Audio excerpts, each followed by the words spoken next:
कराची से खबर दें, सिंध असम्बली इजलास में अरकान की अदम दिलचस्पी पर स्पीकर ने इजहार बरहमी किया और कहा कि मुझ पर ताखीर से आने का इल्ज़ाम लगाया जाता है। अरकान असम्बली का देर से आना अफसोसनाक है। स्पीकर आगा सिराज दुरानी ने कहा कि चैम्बर में बैठ जाता हूं, वहां अरकान चाय पी रहे होते हैं, कुछ अरकान आते हैं और रजिस्टर पर दस्तखत करके चले जाते हैं।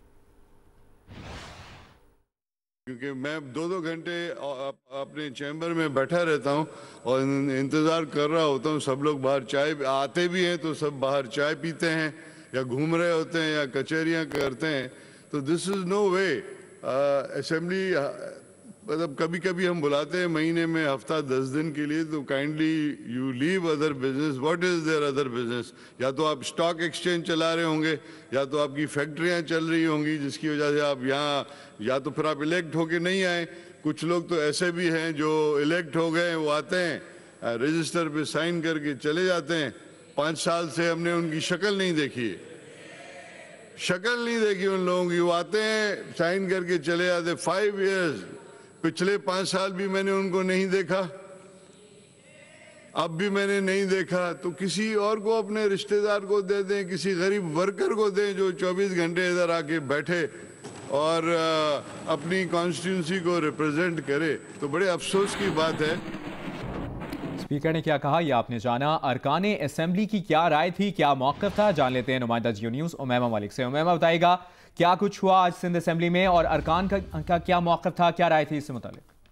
सिंध असेंबली के इजलास के अंदर स्पीकर आगा सिराज दुरानी काफी ज्यादा गुस्से में नजर आए और उनका यही कहना था कि अरकान सिंध असेंबली संजीदा नहीं है। बड़ी तादाद में वोट लेकर ऐवान में आते हैं और अपने इलाके के मसाइल हल करवाने के बजाय, मसाइल पर बात करने के बजाय वो या तो ऐवान में आते ही नहीं, या तो आते हैं तो बिल्कुल अटेंडेंस तौर पर रवाना हो जाते हैं या चाय पीकर वक्त जाया करते हैं। इस पर जो अरकान असम्बली थे पाकिस्तान तहरीक इंसाफ के खुर्रम शेर जमान और मुस्लिम लीग फंक्शनल के नंद कुमार, उन्होंने ये राय दी कि कोई ऐसा सिस्टम बनाया जाए जिससे ये वादे हो सके कि कौन अरकान असम्बली कितने बजे सेशन अटेंड करने के लिए पहुंच रहे हैं और कौन अरकान असम्बली कितने वक्त से जो है वो गैर हाजिर है, बाकायदा तौर पर मॉनिटर किया जाए। इसके साथ खुर्रम शेर जमान का ये कहना था कि मैं 4 साल से बिल्कुल जो है वो एक भी मैंने गैर हाजिरी नहीं की, मुसलसल ऐवान में आता रहा हूँ। जिससे स्पीकर सिंध असेंबली का ये कहना था कि बहुत सारे ऐसे अरकान भी हैं जिनके अपने प्राइवेट बिजनेस हैं, वो रात में देर तक मुख्तलिफ इवेंट्स में इंगेज रहते हैं और उसके बाद सुबह उनकी आंख नहीं खुलती, जिसकी वजह से वो देर से ऐवान में पहुंचते हैं। स्पीकर का ये भी कहना था कि अरकान सिंध असेंबली अगर नुमाइंदगी अपनी ऐवान में नहीं दिखा सकते तो वो इस्तीफा दे दें ताकि किसी और को मौका मिले जो कि आवाम की खिदमत कर सके। जी बहुत शुक्रिया उमैमा मलिक, आपने तफसीलात से आगाह किया।